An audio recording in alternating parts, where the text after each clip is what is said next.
చంద్రబాబు నాయుడు అధికారంలోకి వచ్చిన తర్వాత ఈ 20 నెలల కాలంలో వీళ్ళు చేసిన అప్పు అక్షరాల 3,30,30,000 కోట్లకు పైచిలుకు. మరి 20 నెలల కాలంలోనే రికార్డు స్థాయిలో, భారతదేశంలోనే రికార్డు స్థాయిలో ఇంత అప్పు తెచ్చిన రాష్ట్రం కానీ ప్రభుత్వం కానీ మరొకటి లేదు. అది కేవలం చంద్రబాబు నాయుడు ప్రభుత్వం మాత్రమే. మరి తెచ్చిన అప్పుడు మీరు ఏం చేసిర్రు? ప్రజలకు ఇవ్వాల్సిన సంక్షేమం ఇచ్చిర్రా?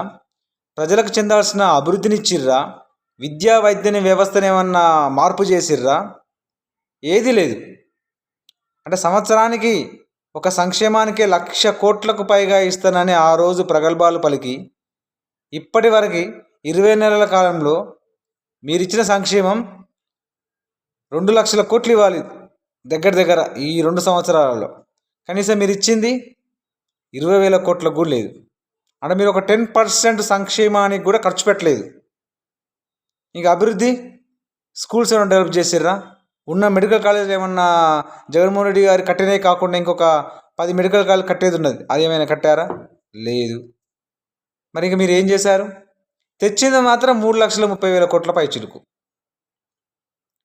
ఆనాడేమో జగన్మోహన్ రెడ్డి గారు సీఎంగా ఉన్నప్పుడు ఇష్టానుసారంగా మాట్లాడి రాష్ట్రం శ్రీలంక అయిపోతుంది రకరకాలుగా మాట్లాడి అప్పు తెచ్చి సంక్షేమం ఇవ్వడం గొప్ప కాదు, సంపద సృష్టించి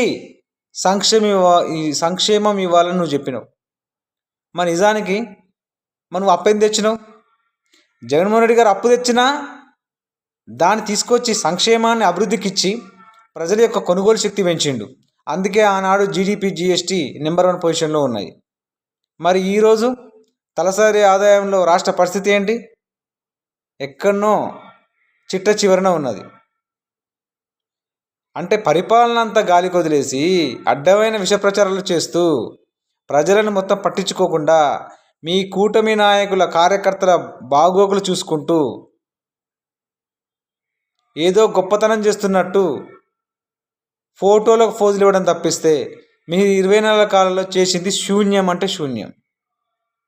రాష్ట్ర ప్రజలు అంత అమాయకులు కాదు, అన్నీ గమనిస్తూ ఉంటారు. ఇప్పుడే గత ప్రభుత్వ పరిపాలనకి ఈ పరిపాలనకు తేడా ఏందో కూడా వాళ్ళకు క్లియర్ కట్గా తెలుస్తుంది. ఎందుకంటే 3,30,000 కోట్లు అంటే అది మామూలు విషయం కాదు. అది దానితో ఎంతో అద్భుతాలు చేయొచ్చు. జగన్ గారు 5 సంవత్సరాలలో పాండమిక్ కరోనాను ఎదుర్కొని కూడా 5 సంవత్సరాల 3,00,000 కోట్లు అప్పు చేసిన ప్రజలకి 3,30,000 కోట్లకు 50,000 కోట్లకు డైరెక్ట్గా డీబీటీ చేసి వాళ్ళకు 32 లక్షల ఇళ్ల పట్టాలు ఇచ్చి దానితో పాటు 15 లక్షల ఇల్లు కట్టించి, మెడికల్ కాలేజీలు కట్టించి, స్కూల్స్ డెవలప్ చేసి, పోర్టులు, ఫిషింగ్ హార్బర్లు ఇలా చెప్పుకుంటూ పోతే ఎన్నో సంక్షేమ అభివృద్ధి కార్యక్రమాలు జగన్మోహన్ రెడ్డి గారు చేశారు. అంతకు మించి గొప్పగా చేస్తానన్నావు కదా, కనీసం జగన్ గారు చేసిన దాంట్లో కనీసం మీరు 10% కాదుగా 1% కూడా మీరు చేయలేకపోతున్నారు. అంటే ఫస్ట్ ఆఫ్ ఆల్ మీకు చేయాలన్న తపన కానీ చేయాలన్న ఆలోచన కానీ మీకు లేదు. హాయిగా ఫ్లైట్లు, స్పెషల్ హెలికాప్టర్లు, ఫ్లైట్లు వేసుకొని 3 నాయకులు చక్కర్లు కొడుతున్నారు.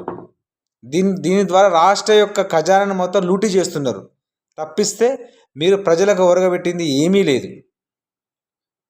సో ఇంకా మిగతా 40 నెలల పరిపాలన కూడా ఇంతే ఉంటుంది. ఆల్రెడీ ట్రయల్ కాదుగా, ఆల్రెడీ సినిమా సగభాగానికి వస్తున్నది. ఇక మీరు ఎంత గింజుకున్నా మీరు కొత్తగా చేసేది ఏం లేదు. సో ప్రజలు కూడా అన్ని గమనిస్తున్నారు, ఇంకా గమనించాలి.